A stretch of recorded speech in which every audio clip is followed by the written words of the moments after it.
How's it going, everyone? Welcome back. Hope everyone is having a lovely day. Probably not a conversation. Might not be a conversation that wants to be had now. But definitely, probably wasn't a conversation we had entering last season. The Bengals picked Dax Hill in the first round a couple years back. Then they select Jordan Battle this past year. And hey, they say, you know what? Our young and up and coming safeties, here they are. We're ready to go.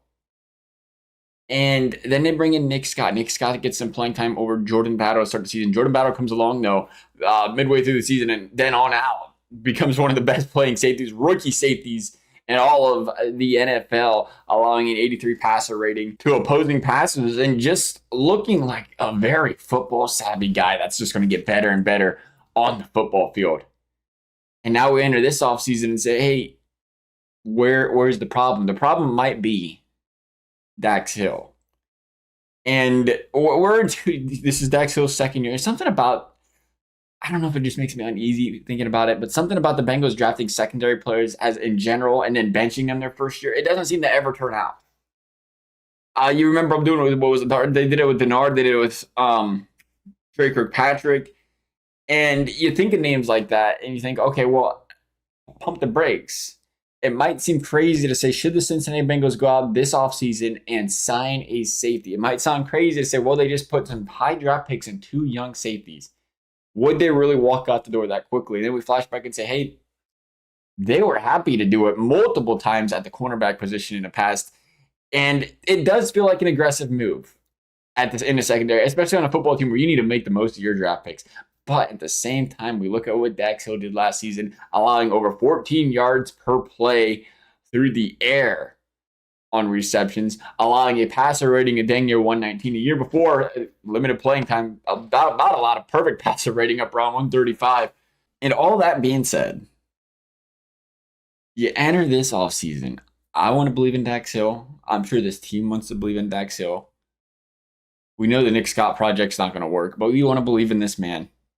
But you also know you watched this Cincinnati Bengals football team play this season, and it felt like if Joe Burrow was healthy, this team may not have been able to contend for a Super Bowl still because their secondary was allowing so many big plays, because their secondary was not stopping. Well, I shouldn't just say the secondary, it's the defense as a whole, but because this defense was not stopping the run. They could not get off the field because of the short down and distances. They could not get off the field because of the big plays they was allowing. They were allowing 30 points a game throughout the season. And it was a tough season for this defense, one of the worst under Lou Anarumo. And you really started to feel it. It felt like, hey, Lou can do anything. We call him Lou Dini. He can get away with just about anything over there. You want Von Bell to go and disputes? That'll be all right. We'll figure it out.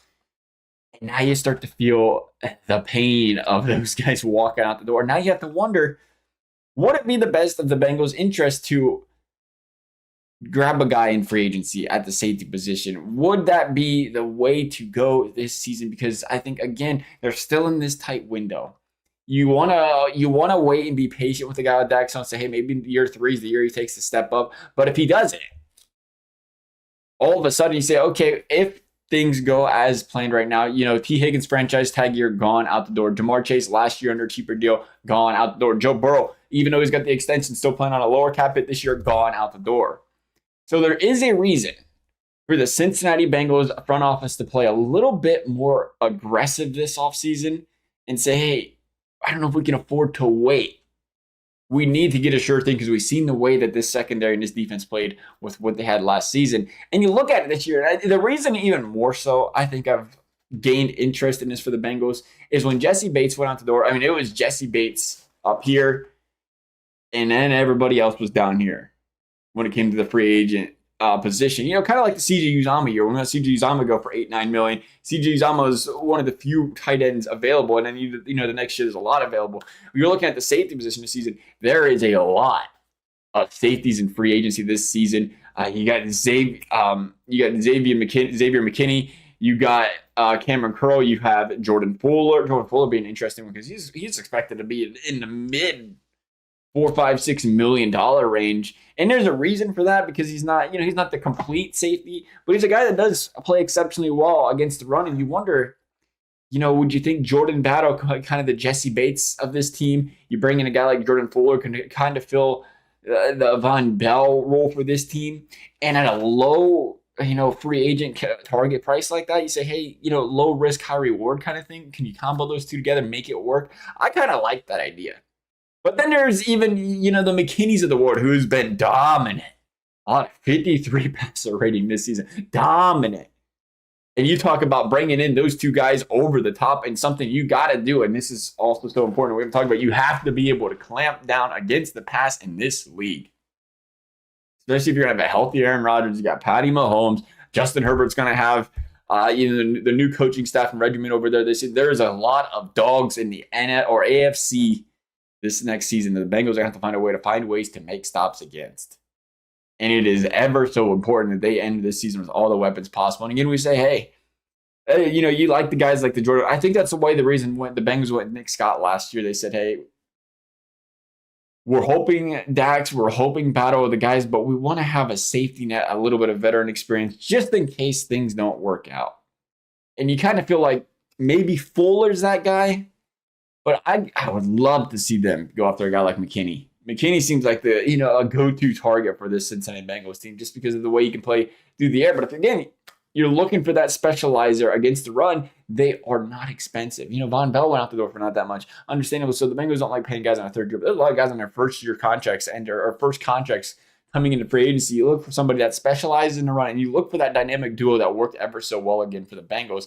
And if you can do it at a low price, and you can still afford maybe pick up some more pass rush and pick up somebody in the interior defensive line, wherever you're going to go in the draft, what have you. The hardest thing here is giving up on a first-round draft pick after season 2. That's a difficult one. That's the one that's hard to swallow. It does feel like, the Bengals felt like that was their guy at the time. If we remember, it was kind of a shocking pick. Why would the Bengals draft the safety? It kind of foreshadowed why they drafted the safety, saying, hey, we're not keeping either one of these guys. And we got to try to invest in the position. It didn't make sense. But sometimes first-round draft picks don't turn out. And that's the toughest pill to swallow, is being able to move on, but also not moving on too quickly and saying, hey, maybe if you give him one extra year. Because, at the end of the day, it was Dax Hill's rookie year. He didn't really get a lot of playing time his first year. He was not behind Bell and Bates. And he had a lot of time to learn, but he didn't get a lot of playing time. So it really was Dax's first year. And you talk about how much growth and progression did we see from him throughout the season? How much belief do the coaching staff have in him making that next big step next season?